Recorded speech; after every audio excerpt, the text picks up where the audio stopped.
Hello guys, வணக்கம் and welcome back to சிறப்பு media 2.0. நான் உங்கள் உதய். இந்த வீடியோவில் நம்ம எதை பற்றி பார்க்க போகிறோம் அப்படின்னு பார்த்தீங்கன்னா, பிக் பாஸ் சீசன் 8ஓட 6வது வாரத்துக்கான 2வது நாளுக்கான மதிய நேர ஓட்டிங் முடிவுகளை தான் இந்த வீடியோவில் முழுசாக பார்க்க போகிறோம். ஸோ இந்த வீடியோவுக்கு போகிறதுக்கு முன்னாடி நம்மளோட சேனலை சப்ஸ்கிரைப் பண்ணாதவங்க சப்ஸ்கிரைப் பண்ணிச்சுக்கோங்க. பக்கத்தில் ஒரு பெல் ஐக்கான் இருக்கும், அதையும் ப்ரெஸ் பண்ணி ஹாலில் போட்டுக்கோங்க. அப்போ தான் நாங்கள் அப்டேட் பண்ணுற ஒவ்வொரு உங்களுக்கு நோட்டிஃபிகேஷன் வந்து சேரும். அதுதான் இந்த வீடியோக்கு அட்லீஸ்ட் ஒரு 1000 லைக் எதிர்பார்க்குறோம். ஸோ லைக்கை போடுங்க, வீடியோ பாருங்கள். வாங்க இந்த வீடியோக்குள்ள வந்து போகலாம். இந்த வாரத்தில் கிட்டத்தட்ட 13 பேர் வந்து நாமினேட் ஆயிருக்காங்க. அந்த 13 பேரில் நம்பர் 1 பொசிஷனில் யார் இருக்காங்க தெரியுமா?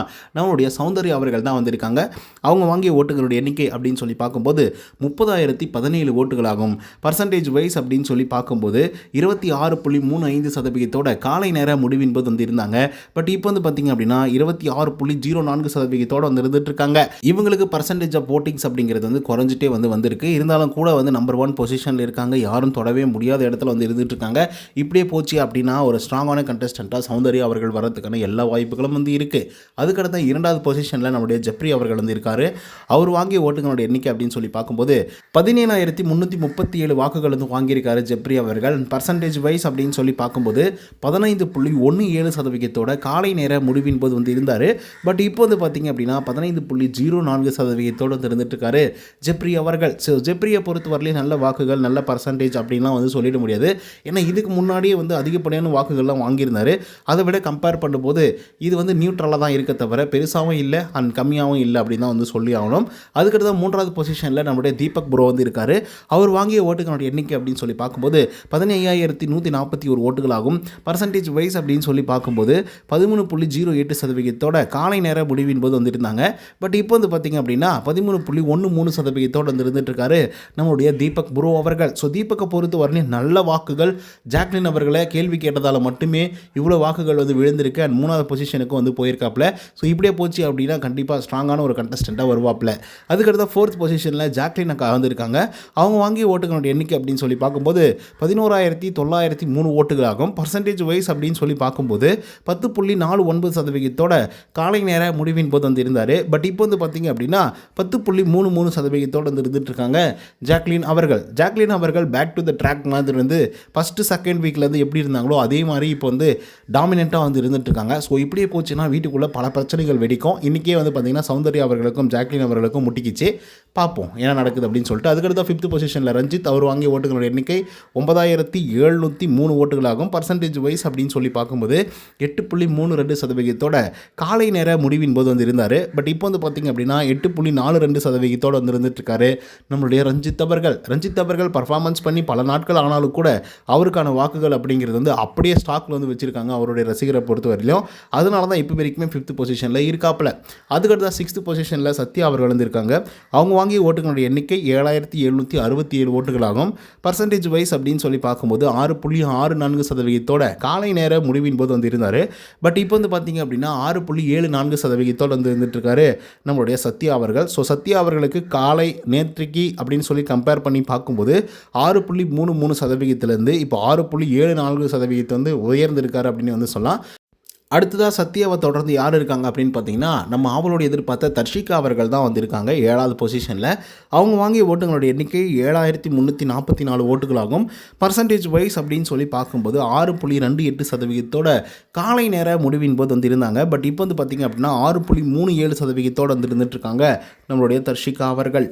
தர்ஷிகாவை யாருக்குமே பிடிக்காமல் இருக்குது அப்படின்னு சொல்லி ஒரு சிலர்லாம் சொல்லிட்டு இருந்தாங்க. ஆனால் வாக்குகளை பார்க்கும்போது பரவாயில்லையேப்பா, இந்த பொண்ணுக்கு இவ்வளோ வாக்குகள் விழுது அப்படிங்கிற மாதிரி யோசிக்க தான் தோணுது. அண்ட் ஒன் மோர் என்னென்னா, வைல்டு கார்டு என்ட்ரி கொடுத்த ஆட்கள்லாம் வந்து நாமினேஷன் இருக்கிறதுனால ஓல்டு கண்டஸ்டண்ட்டில் யாரும் எவிக்ட் ஆக மாட்டாங்க. அதுக்கடுத்து 8வது பொசிஷனில் சாட்சினா அவங்க வாங்கிய ஓட்டுகள் எண்ணிக்கை 4,034 ஓட்டுகளாகும். பர்சன்டேஜ் வைஸ் அப்படின்னு சொல்லி பார்க்கும்போது 3.51% காலை நேர முடிவின் போது இருந்தாங்க.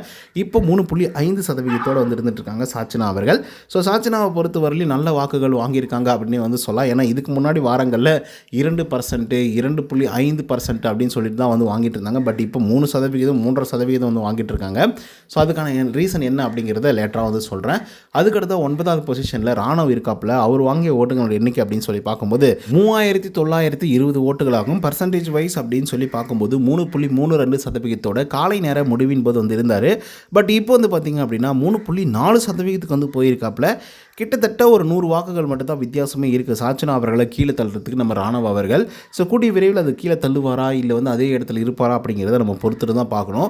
ஏன்னா காம்படிஷனே இவங்க 2 பேருக்கு மட்டும் தான் இருக்குது. மற்றவங்களுக்கெல்லாம் வந்து ஏகப்பட்ட டிஃபரன்ஸ் இருக்கிறதுனால அவங்கவுங்க அந்தந்த பொசிஷனில் தான் இருக்க போகிறாங்க. அதுக்கடுத்து 10வது பொசிஷனில் சிவகுமார் அவர் வாங்கிய ஓட்டுகளோட எண்ணிக்கை 2473 ஓட்டுகளாகும். பர்சன்டேஜ் வைஸ் அப்படின்னு சொல்லி பார்க்கும்போது 2.11% இருந்து நம்ம சிவகுமார் அவர்கள் இப்போ 2.15% வந்து இருந்துட்டுருக்காப்புல. ஸோ இவரை பொறுத்த வரலையும் பர்ஃபார்மன்ஸ் அப்படின்னு எல்லாம் பார்த்தோன்னா நல்லா தான் பண்ணுறாப்புல, சான்ஸ் கிடைக்கும் போதெல்லாம் தன்னை நிரூபிக்கிறாப்புல. பட் இதெல்லாம் வச்சு மக்கள் வந்து ஓட்டு போடுவாங்களா அப்படின்னு கேட்டிங்கன்னா போட மாட்டேங்கிறாங்க. அதனால தான் அவருக்கு வந்து வாக்குகளே வரமாட்டேங்குது. அதுக்கடுத்த 11வது பொசிஷனில் வர்ஷினி இருக்காங்க. அவங்க வாங்கிய ஓட்டுகளோட எண்ணிக்கை 2359 ஓட்டுகளாகும். பர்சன்டேஜ் வைஸ் அப்படின்னு சொல்லி பார்க்கும்போது 1.82% காலை நேர முடிவின் போது வந்துட்டு இருந்தாங்க. பட் இப்போ வந்து பார்த்திங்க அப்படின்னா 1.87% வந்து இருந்துகிட்ருக்காங்க நம்மளுடைய வர்ஷினி அவர்கள். ஸோ வர்ஷினியை பொறுத்த வரலையும் நிறைய ரிவெஞ்ச் ஃபேக்டர் அவங்க கொடுத்தே ஆகணும். இன்றைக்கான ப்ரோமோவில் கூட வந்து பார்த்துருப்பீங்க, ரிவெஞ்ச் வந்து கொடுத்துருக்காங்க. ஸோ அப்படி கொடுத்தா மட்டும்தான் இவங்க இன்னும் சர்வைவ் ஆகுவாங்க, நிறைய வாக்குகளும் வாங்குவாங்க. இப்போ ஓரளவுக்கு பரவாயில்ல அப்படின்னு தான் வந்து சொல்லி ஆகணும். அதுக்கடுத்து யார் இருக்காங்க அப்படின்னு பார்த்தீங்கன்னா மஞ்சரி அவர்கள் 12வது பொசிஷன். அவங்க வாங்கிய ஓட்டுகளோட எண்ணிக்கை 1837 ஓட்டுகளாகும். பர்சன்டேஜ் வைஸ் அப்படின்னு சொல்லி பார்க்கும்போது 1.61% காலை நேர முடிவின் போது வந்திருந்தாங்க. பட் இப்போ 1.59% தான் வந்து இருந்துட்டுருக்காங்க மஞ்சரி அவர்கள். ஸோ மஞ்சரி அவர்கள் ஒரு பேச்சாளர் அப்படின்ற போது அவங்களுக்கான ஃபேன் பேசஸ் எல்லாம் வந்து அதிகமாகவே இருக்கும். ஸோ அவங்கெல்லாம் எங்கடா போனீங்க, ஏன்டா ஓட்டு போடல அப்படின்னு சொல்லி நெஞ்சு சட்டையை பிடிச்சி கேள்வி கேட்குற மாதிரி வந்து இருக்குது. ஏன்னா அவ்வளோ கம்மியான வாக்குகள் வந்து வாங்கியிருக்காங்க மஞ்சரி அவர்கள். அதுக்கடுத்த 13வது பிளேஸில் ரியா அவர்கள் வந்து இருக்காங்க. அவங்க வாங்கிய ஓட்டுங்களோட எண்ணிக்கை அப்படின்னு சொல்லி பார்க்கும்போது 1640 ஓட்டுகளாகும். பர்சன்டேஜ் வைஸ் அப்படின்னு சொல்லி பார்க்கும்போது 1.35% காலை நேர முடிவின் போது வந்திருந்தாங்க. பட் இப்போ பார்க்கும்போது 1.42% வந்து இருந்துட்டுருக்காங்க ரியா அவர்கள். ஸோ மஞ்சரி அவர்களுக்கும் ரியா அவர்களுக்கும் ஒரு 200 வாக்குகள் மட்டும்தான் வித்தியாசமே வந்து இருந்துகிட்ருக்கு. அதனால் யாருனாலும் எவிக்ட் ஆகி வெளியே போகிறதுக்கான வாய்ப்புகளும் இருக்குது. ஸோ ஒழுங்காக கேர்ஃபுல்லாக கேமு அப்படி இப்படி ஏதாவது விளையாடினா மட்டும்தான் இவங்களால சர்வை பண்ண முடியும் அப்படிங்கிறதா உண்மையும் கூட. அதாவது old contestant versus wild card contestant யார் அடித்து காட்டு யார் பெருசு அப்படின்னு சொல்லி கேட்கும்போது கண்டிப்பாக ஓல்டு கண்டஸ்டண்ட்டை வந்து சொல்லி ஆகணும். ஏன்னா அவங்களாம் வெறியாக இருக்கிறாங்க. இவங்கெல்லாம் வந்ததுக்கப்புறம் அவங்கள வந்து வெறியேற்றி விட்டாங்க. இது இப்படி தான் நடக்குது, இது வெளியே இப்படி தான் காட்டப்படுகிறது, உங்கள் பேர் மேலே ரொம்ப கெட்ட பேர் வந்து இருக்குது, உங்கள் மேலே வந்து ரொம்ப நல்ல பேர் இருக்குது அப்படின்லாம் வந்து சொல்லிவிட்டதுனால ஸோ அவங்களே வந்து திருப்பி அடிக்கிற அளவுக்கு வந்து அடிச்சுட்டு இருக்கிறாங்க. சொல்லப்போனால் அந்த நாமினேஷன் லிஸ்ட்டில் ரயான் அவர்களை தவிர்த்து மற்ற எல்லாரையுமே இறக்கி விட்டாங்க நம்மளுடைய கண்டஸ்டன்ட், அதாவது ஓல்டு கண்டஸ்டன்ட்லாம் சேர்ந்துக்கிட்டு. அதில் என்ன தான் வன்மை இருக்குன்றதெல்லாம் அப்புறம் தாண்டி இவங்க இந்த வீட்டுக்குள்ளே இருக்கக்கூடாது அப்படிங்கிற முடிவில் வந்து பார்த்திங்கன்னா ஓல்டு கண்டஸ்டன்ட் இருக்கிறதுனால அந்த கப்பு எங்களுக்கு தாண்டா அப்படின்னு சொல்லி நினைக்கிறதுனால இவங்க மொத்த பேரை வந்து நாமினேட் பண்ணி வெளியே அனுப்பிச்சிடலாம் அப்படிங்கிற ஒரு முடிவுக்கு வந்து வந்திருக்கிறாங்க. அதனால தான் 5 பேர் வந்து நாமினேட் ஆகிருக்காங்க வைல்டு கார்டு கண்டஸ்டன்ட்டில் மட்டும். அது மட்டும் இல்லாமல் இந்த சீசனை பொறுத்த வரலையும் அதிகப்படியான பேர் நாமினேட் ஆன முதல் வாரம் அப்படின்னு வந்து சொல்லலாம். 13 பேர். இது வரைக்கும் பிக் பாஸ் வரலாற்றிலே இத்தனை பேர் வந்து நாமினேட் ஆகிருப்பாங்களா அப்படிங்கிறதே ஒரு மிகப்பெரிய ஒரு கொஷின் மார்க்காக தான் வந்து இருந்துகிட்ருக்கும். அதே மாதிரி இத்தனை நாமினேஷன் வரும்போது யார் எவிக்டாக வெளியே போவாங்க அப்படிங்கிறதே நம்மளால் வந்து கணிக்கவே முடியாது. என்னதான் நம்ம ஓட்டிங் ரிசல்ட்லாம் கவுண்டிங்லாம் கொடுத்தாலும் கூட அதில் ஒரு ப்ரிடிக்ஷன்லாம் இருந்தாலும் கூட இன்னொரு விஷயம் என்னென்னா ஒவ்வொருத்தருக்கும் ஒவ்வொரு வாரம் அப்படிங்கிறது ஒரு சான்ஸாக வந்து மாறும். அந்த சான்ஸை வந்து அவங்க சரியாக தக்க வச்சுப்பாங்க, கரெக்டாக பயன்படுத்திக்குவாங்க.